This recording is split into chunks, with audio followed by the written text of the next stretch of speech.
తాజా అంశాన్ని చూస్తున్నాం. నంద్యాల జిల్లా డోన్లో ఓ డ్రైవింగ్ స్కూల్ కార్ బీభత్సం సృష్టించింది. టీ తాగుతున్న వారిపైకి కార్ దూసుకువెళ్లగా పలువురికి తీవ్ర గాయాలయ్యాయి. ఇక ఈ ఘటనకు సంబంధించిన మరింత సమాచారాన్ని మా ప్రతినిధి శ్యామ్ అడిగి తెలుసుకుందాం. శ్యామ్, కార్ బీభత్సానికి గల కారణాలేంటి? ప్రమాదంలో ఎంతమంది గాయాలయ్యాయి?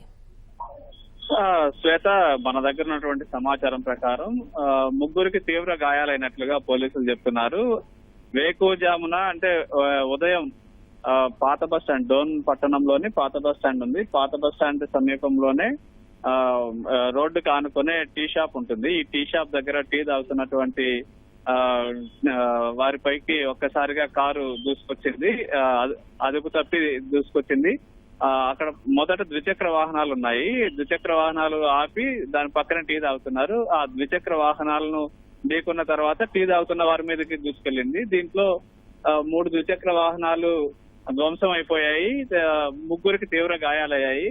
అయితే డ్రైవింగ్ రాక ఈ విధంగా జరిగిందా, లేదంటే మద్యం సేవించి ఈ విధంగా జరిగిందా, బ్రేకులు ఫెయిల్ అయ్యి ఈ ప్రమాదం చోటు చేసుకుందా అనే కోణంలో పోలీసులు దర్యాప్తు చేస్తున్నారు. అయితే ప్రమాదానికి సంబంధించిన కారణాలు ఇంకా పూర్తిగా తెలియరాలేదు. మొత్తానికైతే ముగ్గురికి తీవ్ర గాయాలయ్యాయి.